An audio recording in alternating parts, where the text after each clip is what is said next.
Salam sejahtera bagi kita semua.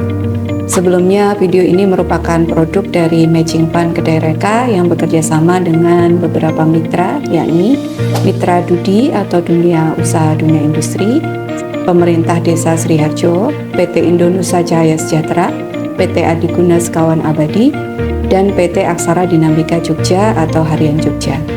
Kemudian mitra perguruan tinggi dari Universitas Negeri Yogyakarta, Institut Seni Indonesia atau ISI Surakarta, Sekolah Tinggi Pariwisata Ambarukmo atau Stipram Yogyakarta, dan Universitas Amikom Yogyakarta. Rangkaian program Matching Fund ini dilatar belakangi oleh besarnya potensi pariwisata dan ekonomi kreatif yang belum digarap dan dinamika masalah yang dihadapi oleh kelompok sasaran serta mitra pelaksana di Kelurahan Sriharjo, Kampanewon, Imogiri, Kabupaten Bantul. Desa wisata Sriharjo dalam pengembangannya masih banyak ditemui berbagai kendala, salah satunya adalah masih terbatasnya kemampuan sumber daya manusia dalam pengelolaan desa wisata, sehingga manajemen desa wisata bisa terbilang belum profesional dan belum berbasis pada sustainable tourism. Kemudian ditambah dengan belum adaptifnya manajemen event seni budaya yang membuat seni budaya tersebut terkesan tidak menarik bagi masyarakat. Masih sejalan dengan permasalahan SDM dan manajemen yang juga membuat cara promosi desa wisata dirasa belum optimal, terutama dalam penggunaan digital platform dan membangun networking. Karena beberapa hal ini, akhirnya pengembangan desa wisata Desa Sriharjo masih berstatus rintisan yang belum memenuhi standar nasional maupun internasional. Hal ini sangat disayangkan karena potensi yang dimiliki sangat baik, tetapi pengelolaannya yang belum maksimal dan terkesan masih sangat sederhana. Oleh karena itu, pembuatan video tutorial dan modul ini diharapkan dapat membantu pengelolaan desa wisata Sriharjo, terutama dalam segi manajemen, baik manajemen event, promosi, dan SDM menjadi lebih optimal sehingga dapat mewujudkan desa wisata Sriharjo menjadi desa wisata bertaraf nasional bahkan internasional. Tujuan terselenggaranya kegiatan Matching Fund Kedai Reka ini ada beberapa. Yang pertama, untuk mendukung terwujudnya SDM dan manajemen desa wisata Sriharjo yang berbasis pada sustainable tourism. Yang kedua, untuk mendukung terwujudnya manajemen event seni budaya yang adaptif. Kemudian yang ketiga, mendukung optimalisasi promosi desa wisata Sriharjo dengan digital platform dan terbangunnya jejaring tourism market hingga tingkat internasional. Untuk mendukung pengembangan desa wisata Sriharjo yang memenuhi standar nasional hingga internasional. Secara singkat, pembuatan video tutorial ini bertujuan untuk memfasilitasi pemahaman pengetahuan dan keterampilan peserta pelatihan tentang manajemen acara berbasis desa wisata, pengembangan community-based tourism berbasis desa wisata di era disruptif, transformasi pembangunan pariwisata menuju digital tourism, dan pengembangan kapasitas pelaku wisata menuju atau melalui digital tourism. Pengembangan produk dalam kegiatan Matching Fund Kedai Reka ini menghasilkan 4 modul yang juga dijadikan topik pembahasan dalam video tutorial, antara lain yang pertama manajemen event berbasis desa wisata, yang kedua pengembangan CBT berbasis desa wisata di era disruptif, yang ketiga pengembangan kapasitas pelaku wisata melalui digital tourism, dan keempat transformasi pembangunan pariwisata menuju digital tourism.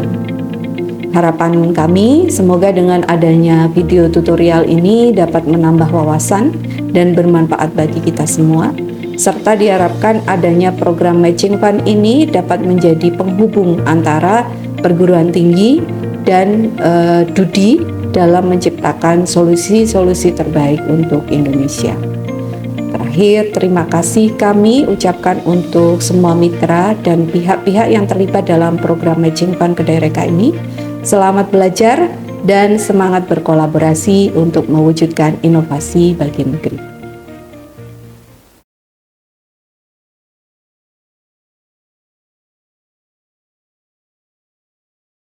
Halo, selamat bergabung dalam video tutorial yang berjudul Transformasi Pengembangan Pariwisata Menuju Digital E-Tourism. Sebelumnya, video ini merupakan persembahan dari tim Universitas Negeri Yogyakarta dan merupakan salah satu produk dari Kedai Reka yang dilaksanakan atas dasar kerjasama. Nah, sebelum kita lanjut dalam pembahasan inti, terlebih dahulu kita perlu tahu nih, apa saja yang akan dibahas dalam video kali ini.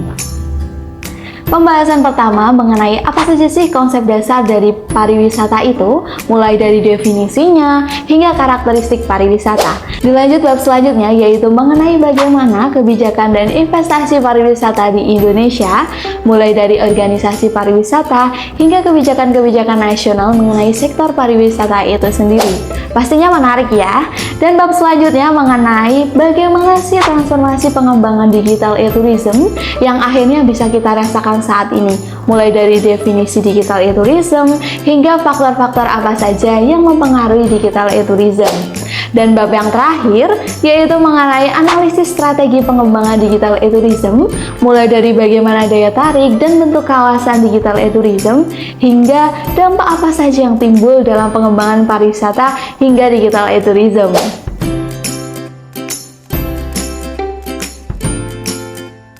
Pembahasan yang pertama mengenai definisi pariwisata. Apa sih pengertian dari pariwisata itu? Yuk kita bahas bersama. Nah, pariwisata sering diartikan sebagai serangkaian aktivitas perjalanan sementara waktu yang dilakukan individu atau kelompok ke berbagai tempat dengan tujuan melakukan rekreasi atau berkunjung. Nah, selanjutnya, secara etimologi, kata pariwisata sendiri berasal dari bahasa Sanskerta loh, yaitu pari yang berarti banyak atau berkeliling, dan kata wisata berarti bepergian. Nah, dari pembahasan pengertian etimologi tadi, dapat disimpulkan bahwa kata pariwisata dapat diartikan sebagai perjalanan berkeliling yang dilakukan berkali-kali. Selanjutnya, dalam Undang-Undang Nomor 10 Tahun 2009 tentang Kepariwisataan, pariwisata diartikan sebagai kegiatan wisata yang didukung oleh berbagai fasilitas serta layanan yang sudah disediakan oleh masyarakat, pengusaha, dan pemerintah loh. Selanjutnya, dalam undang-undang tersebut juga menjelaskan mengenai beberapa pengertian. Yang pertama, wisata yaitu aktivitas perjalanan mengunjungi tempat tertentu dengan tujuan rekreasi yang dilakukan oleh perorangan ataupun kelompok. Yang kedua, wisatawan yaitu pelaku yang melakukan perjalanan wisata. Dan yang ketiga, kepariwisataan yaitu keseluruhan kegiatan wisata yang bersifat multidimensional dan multidisiplin yang lahir dikarenakan adanya kebutuhan baik dari perorangan, masyarakat, pengusaha, ataupun pemerintah itu sendiri. Yang keempat, ada usaha wisata, yaitu segala bentuk bisnis perekonomian yang menyediakan barang ataupun layanan jasa guna pemenuhan kebutuhan dari wisata. Dan yang kelima, ada pengusaha pariwisata, di mana diartikan sebagai individu ataupun kelompok yang menjalankan usaha pariwisata. Dan yang terakhir, yaitu ada industri pariwisata, di mana merupakan himpunan dari usaha pariwisata yang saling berkaitan dalam menyediakan barang ataupun jasa bagi terselenggaranya pariwisata. Lanjut pembahasan kedua, yaitu mengenai bentuk-bentuk pariwisata. Apa saja sih bentuk-bentuk pariwisata itu? Nah, menurut Muljadi tahun 2009, dalam perkembangannya terdapat beberapa bentuk pariwisata. Antara lain yang pertama, berdasarkan jumlah peserta yang berpergian. Nah, yang pertama ini ada pariwisata dengan perorangan atau individual tourism, di mana diartikan sebagai perjalanan wisata yang dilakukan seorang diri. Dan yang kedua, ada pariwisata dengan kelompok atau collective tourism, di mana diartikan sebagai perjalanan wisata yang menyediakan paket dengan kelompok ataupun rombongan. Selanjutnya adalah berdasarkan tujuan perjalanan, dibagi menjadi 6. Yang pertama adalah pariwisata untuk menikmati setiap perjalanan atau pleasure tourism, di mana wisata ini ditujukan bagi wisatawan yang ingin mencari lingkungan baru, menikmati liburan, dan lain sebagainya. Dan yang kedua ada pariwisata olahraga atau sport tourism, di mana wisata ini adalah menikmati pertandingan sebagai penggemar atau bisa dengan mempraktekkannya sendiri biasanya, seperti menyelam di laut, mendaki gunung, dan lainnya. Dan yang ketiga ada pariwisata rekreasi atau recreational tourism, di mana wisata ini biasanya untuk menghilangkan rasa lelah atau ingin beristirahat untuk memulihkan kesegaran jasmani maupun rohani. Yang keempat ada pariwisata budaya atau culture tourism, di mana wisata ini biasanya erat kaitannya dengan motivasi untuk belajar adat istiadat serta sejarah di suatu daerah. Yang kelima ada pariwisata untuk bisnis atau business tourism, di mana pariwisata ini dilaksanakan dan dikembangkan oleh kaum pengusaha ataupun industrial. Dan yang terakhir ada pariwisata guna konvensi atau convention tourism, di mana wisata ini dilakukan oleh orang-orang yang sedang menghadiri pertemuan-pertemuan resmi maupun formal. Selanjutnya berdasarkan waktu berkunjung, di mana terdapat dua, yaitu occasional tourism, di mana wisata ini diselenggarakan dengan mengaitkan peristiwa ataupun event tertentu, dan yang kedua ada seasonal tourism, di mana wisata ini berlangsung pada musim tertentu saja. Selanjutnya adalah berdasarkan objek. Yang pertama ada culture tourism, di mana wisata ini bertujuan untuk mengetahui lebih dalam terkait dengan seni ataupun budaya di suatu daerah. Yang kedua ada commercial tourism, di mana wisata ini erat kaitannya dengan perdagangan. Nah, yang ketiga ada occupational tourism, di mana wisata ini bertujuan untuk menyembuhkan suatu penyakit dalam diri biasanya. Dan yang terakhir ada political tourism, di mana wisata ini biasanya ingin menyaksikan berbagai pariwisata yang berkaitan dengan suatu pemerintahan di negara. Dan yang selanjutnya yaitu berdasarkan alat transportasi. Dibagi menjadi tiga. Yang pertama ada air tourism, di mana wisata ini adalah dengan wisata udara. Yang kedua ada sea tourism, di mana wisata ini adalah dengan transportasi air. Dan yang ketiga yaitu land tourism, di mana wisata ini erat kaitannya dengan transportasi darat. Dan yang terakhir adalah berdasarkan usia, dibedakan menjadi dua. Yang pertama ada youth tourism, yang kedua ada adult tourism, di mana youth tourism ini merupakan wisata yang ditujukan untuk anak remaja, sehingga terkadang yang ditawarkan harganya itu relatif lebih murah begitu. Dan yang kedua ada adult tourism, di mana wisata ini diikuti oleh orang yang berlanjut usia. Nah, itu tadi merupakan penjelasan mengenai bab 1, yaitu mengenai konsep dasar pariwisata yang sudah kita pelajari bersama-sama. Selanjutnya memasuki bab kedua mengenai kebijakan dan investasi pariwisata di Indonesia.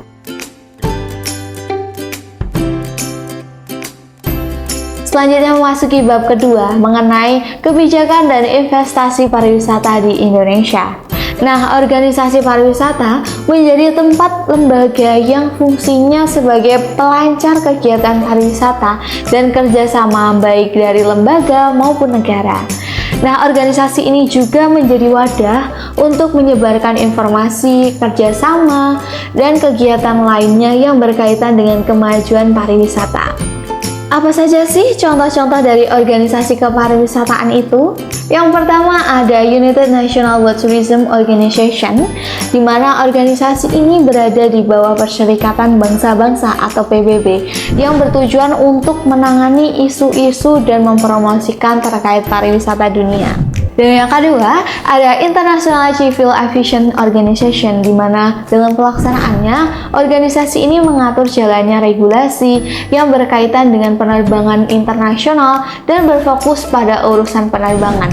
Dari yang ketiga, ada World Travel and Tourism Council, di mana organisasi ini berkiprah untuk membangun relasi kerjasama antar pemerintah dengan pihak yang berkepentingan dalam sektor pariwisata, serta mendorong terciptanya sumber daya manusia atau SDM yang berkompetensi dalam pengembangan teknologi. Maka dari itu, organisasi ini berperan dalam menilai negara-negara mana yang paling sukses memajukan pariwisata di negaranya. Yang keempat ada International Air Transport Association. Nah, organisasi ini adalah organisasi yang memberikan pelayanan bagi anggotanya yang terdiri dari jasa angkut orang ataupun barang. Dan yang kelima, ada Badan Promosi Pariwisata Indonesia atau BPPI, di mana badan ini merupakan mitra kerja dari Kementerian Pariwisata dan Ekonomi Kreatif yang terbentuk berdasarkan Kepres nomor 22 tahun 2011 tentang Badan Promosi Pariwisata Indonesia. BPPI memiliki kedudukan sebagai organisasi yang meningkatkan mutu dan citra kepariwisataan di Indonesia lewat promosi, meningkatkan wisatawan baik domestik maupun mancanegara, serta merancang berbagai riset dan pengembangan terkait dengan bisnis pariwisata. Dan keenam, ada Gabungan Industri Pariwisata Indonesia atau GIPI. Nah, GIPI ini didirikan sebagai wadah bagi sekumpulan usaha-usaha pariwisata dengan memegang teguh gitu asas-asas, yaitu yang pertama kejujuran, keadilan, keserasian, manfaat, keseimbangan, keterbukaan, kemandirian, terus habis itu keamanan, kemitraan, dan keselamatan di sektor pariwisata untuk kepentingan masyarakat, bangsa, dan negara. Dan yang ketujuh, Perhimpunan Hotel dan Restoran Indonesia atau PHRI, di mana PHRI ini bertujuan membina dan mengembangkan badan-badan usaha yang bergerak di bidang perhotelan, restoran, jasa boga, lembaga pendidikan pariwisata. Yang ke-8 ada Asosiasi Perusahaan Perjalanan Indonesia atau ASITA, di mana ASITA ini adalah sebuah perkumpulan industri wisata di bidang jasa perjalanan yang bertujuan untuk memajukan pariwisata di Indonesia. Nah, langkah awal untuk meningkatkan mobilitas industri dan profesionalisme, diadakanlah berbagai pelatihan dan pendidikan guna meningkatkan rasa kepuasan terhadap jasa penjualan wisata. Yang ke-9 ada Perhimpunan Usaha Taman Rekreasi Indonesia atau PUTRI. Nah, PUTRI ini berdiri dikarenakan adanya motivasi menciptakan wadah guna perjuangan kepentingan bersama begitu, serta mengabdi dalam usaha pengelolaan kepariwisataan. Dan yang terakhir ada Gabungan Pengusaha Wisata Bahari dan Tirta atau Gahawisri, di mana Gahawisri ini merupakan organisasi yang berkecimpung dalam usaha di mana berkaitan dengan langsung wisata bahari begitu. Terus selain itu juga organisasi ini juga menegakkan dan memperhatikan hukum maritim, prosedur, dan juga aturan baik nasional maupun internasional. Lanjut pembahasan yang kedua, yaitu konsep perencanaan pariwisata nasional. Nah, secara inti, perencanaan dalam pariwisata ini bertujuan untuk kesejahteraan begitu masyarakat, terus habis itu kepuasan dari wisatawan itu sendiri, serta tetap menjaga kelestarian lingkungan sekitar. Nah, selanjutnya berikut pengertian lain dari perencanaan wisata. Antara lain pertama, memberikan keselarasan hasil pembangunan dengan berlandas kepuasan dari wisatawan, masyarakat, serta lingkungan. Yang kedua, membangun kehidupan masa depan yang lebih baik yang mampu memberikan kesejahteraan masyarakat. Dan yang terakhir atau yang ketiga, yaitu fokus memberikan nilai lebih pada sumber daya lokal yang ada dengan memanfaatkannya. Selanjutnya, dalam perencanaan pariwisata biasanya tidak hanya dilakukan dengan tujuan jangka pendek saja, namun juga jangka panjang dengan memperhatikan beberapa aspek penting dalam pembuatannya. Nah, apa saja sih aspek pentingnya? Yang pertama, menjelaskan mengenai arah pembangunan ke depan dengan jelas dan benar, sehingga mampu dipahami oleh para pemangku kegiatan. Terus yang kedua, ada memberikan penekanan dan fokus pada pariwisata dalam sebuah destinasi. Terus yang ketiga, ada terarahnya visi dan tujuan yang menjelaskan mengenai target yang ingin dituju dalam kurun waktu tertentu. Dan yang keempat, ada mengidentifikasi peluang yang berfungsi guna pengembangan pariwisata. Dan yang kelima atau yang terakhir, yaitu sebagai alat panduan dalam pelaksanaan dan evaluasi penjamin efektivitas kegiatan. Lanjut pembahasan yang ketiga, yaitu kebijakan nasional dalam sektor pariwisata. Nah, kebijakan nasional yang dibuat biasanya oleh lembaga-lembaga pemerintah itu termasuk dalam jenis kebijakan publik. Nah, kebijakan ini memiliki arti yaitu serangkaian tindakan yang diusulkan dan direncanakan untuk dapat mencapai suatu tujuan. Nah, berikut merupakan beberapa kebijakan nasional yang saat ini sudah mulai dijalankan begitu oleh pemerintah. Yang pertama ada meningkatkan daya saing destinasi dan usaha pariwisata nasional. Terus yang kedua ada meningkatkan pangsa pasar pariwisata dengan pemasaran terpadu di dalam maupun luar negeri.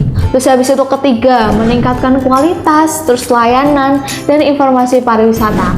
Terus yang keempat, ada pengembangan infrastruktur untuk mendukung jalannya pariwisata. Dan yang kelima, pengembangan sumber daya manusia atau SDM dan sumber daya alam atau SDA. Yang keenam atau yang terakhir yaitu sinergi multi stakeholder dalam desain program kepariwisataan yang sesuai dan optimal.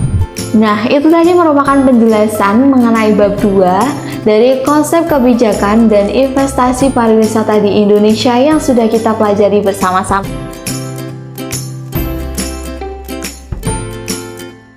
Selanjutnya masuk bab ketiga, yaitu bagaimana sih transformasi pengembangan pariwisata hingga era digital e-tourism.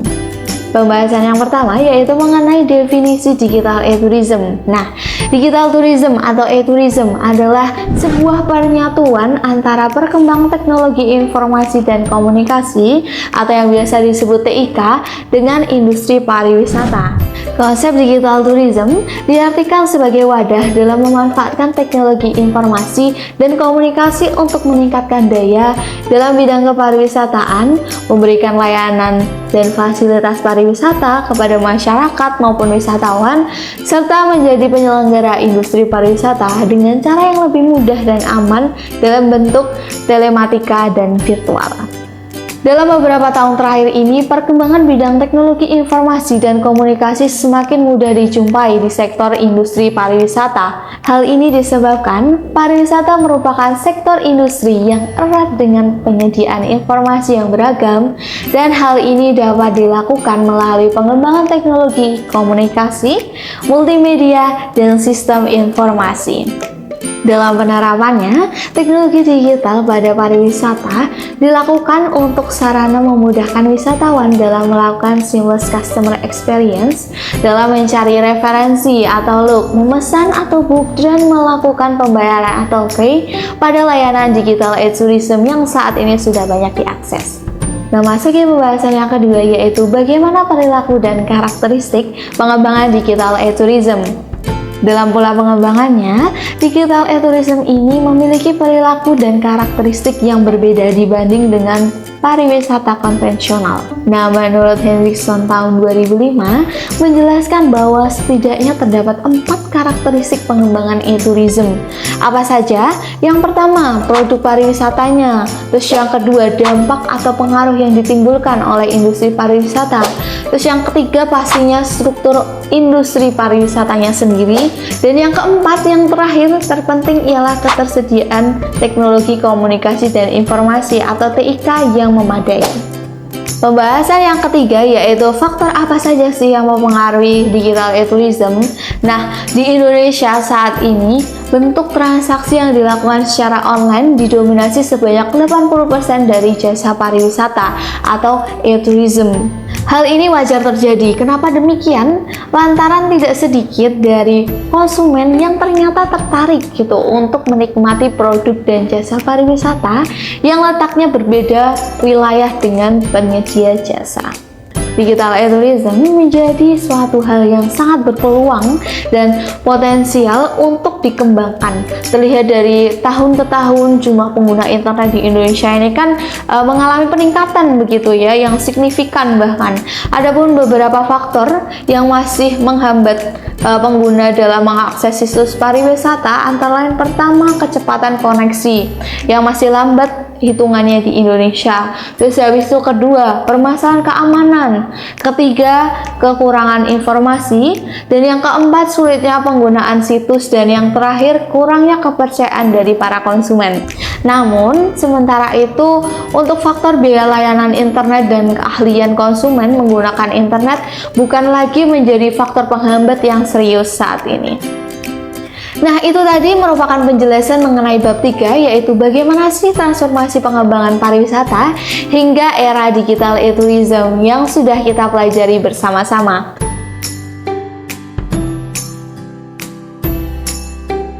Lanjut masuk pada bab keempat, yaitu analisis strategi pengembangan digital e-tourism. Pembahasan yang pertama yaitu mengenai daya tarik dan kawasan digital tourism. E-tourism merupakan media digital yang menghubungkan seluruh stakeholder pariwisata guna mempermudah proses perizinan, terus menghimpun seluruh kegiatan pariwisata, serta memberikan berbagai layanan kemudahan bagi seluruh wisatawan menjelajahi kekayaan Indonesia melalui sebuah aplikasi yang mudah diaplikasikan. Nah, penerapan e-tourism ini sebagai media promosi pariwisata telah dilakukan oleh beberapa negara terlebih dahulu, begitu seperti contoh Hong Kong, terus habis itu Singapura, Denmark, Malaysia, dan lainnya. Dari negara-negara tersebut jauh sekali dibanding dengan Indonesia, untuk promosi pariwisatanya masih kurang optimal. Nah, kesadaran masyarakat dan pemerintah akan potensi pariwisata di Indonesia agaknya masih perlu diberikan arahan dan optimalisasi bersama. Padahal jika dilihat kembali begitu, daya tarik serta kawasan wisata di Indonesia ini sangatlah melimpah gitu, baik dari wisata alam, terus adat istiadat, kuliner, apalagi sejarah dan lain sebagainya. Keberadaan wisata-wisata di Indonesia juga pun sudah banyak diakui gitu di kancah internasional. Untuk pembahasan selanjutnya yaitu mengenai segmentasi pasar digital e-tourism. Nah, segmentasi pasar merupakan sebuah strategi pemetaan target untuk konsumen berdasarkan beberapa hal seperti karakteristik, kebutuhan, ataupun perilaku guna mengenali target konsumennya dengan baik. Namun, sebelum mengenali segmentasi pasar yang baik, terlebih dahulu mengetahui konsep pemasaran produk dengan sektor pariwisata. Setidaknya ada 5 siklus hidup produk yang ditandai dengan beberapa tahap. Untuk siklus hidup pariwisata, yang pertama ada pengembangan produk, yang kedua ada introduksi, yang ketiga ada tahap pertumbuhan, yang keempat ada tahap kedewasaan, dan yang terakhir ada tahap penurunan. Selanjutnya, dalam konteks pengembangan digital e-tourism, secara umum dapat dilihat cara-cara yang bisa dilakukan untuk mengetahui segmentasi pasar serta daya saing produk wisata. Nah, yang pertama ada mengidentifikasi peluang produk wisata baru. Nah, dalam mengidentifikasi ini pastinya selalu ada pengembangan-pengembangan baru terkait dengan teknologi yang bisa diadaptasi ke dalam bidang pariwisata. Dan yang kedua, yaitu menambah nilai sustainability. Dengan menggunakan digital e-tourism ini bisa dengan mudah ditambahkan narasi-narasi akan kesadaran beberapa keberlanjutan ekonomi maupun sosial. Adapun beberapa persyaratan mengenai apa saja yang harus diperlukan agar tergolong menjadi wisata digital tourism yang berkelanjutan. Yang pertama, harus diterima secara sosial maupun kultural. Terus yang kedua, mampu berkelanjutan terhadap lingkungan sekitar. Dan yang ketiga, berteknologi yang memadai. Dan yang keempat, menguntungkan serta layak dipakai. Dan yang ketiga, yaitu pengembangan kemitraan. Nah, selanjutnya, segmentasi pasar tidak terkecuali dalam pengembangan digital e-tourism ini menggunakan yang pertama segmentasi geografi, terus habis itu ada segmentasi demografi, ada segmentasi psikografi, dan yang terakhir segmentasi perilaku. Pembahasan selanjutnya yaitu mengenai amenitas pariwisata di era digital. Nah, amenitas atau yang biasa disebut dengan fasilitas penunjang guna kepariwisata ini bisa memenuhi kebutuhan dan keinginan akomodasi dari wisatawan selama melakukan wisata. Nah, amenitas ini menjadi faktor kunci kesuksesan loh dari sebuah industri kepariwisataan. Amenitas ini juga meliputi segala fasilitas pendukung kebutuhan wisatawan seperti kebersihan, keramah tamahan, dan lainnya. Nah, dengan demikian, amenitas dapat dikatakan sebagai fasilitas yang pastinya ada di setiap destinasi wisata termasuk di kawasan pariwisata sendiri. Nah, adapun amenitas memiliki ciri-ciri antara lain. Yang pertama, fasilitas produk yang strategi dan mudah dijangkau wisatawan. Dan yang kedua, bentuk fasilitas harus dikenal sebaiknya menggunakan bahasa universal dan mudah dipahami oleh seluruh wisatawan. Yang ketiga, ada pemanfaatan fasilitas harus sesuai fungsinya. Terus habis itu dilanjut nomor 4, harus terjangkau oleh sinyal dan komunikasi darurat untuk proteksi jika semisal ada ancaman bahaya.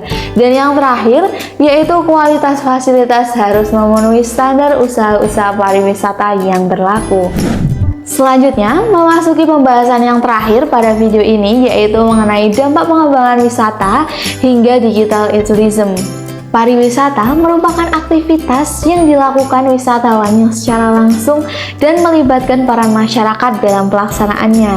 Nah, hal ini menjadikan peluang dan dampak baik positif maupun negatif terhadap masyarakat setempat. Nah, dalam pelaksanaannya, terdapat beberapa macam dampak yang terjadi di beberapa aspek yang disebabkan oleh aktivitas pariwisata dan pengembangan digital tourism. Yang pertama, dalam bidang perekonomian.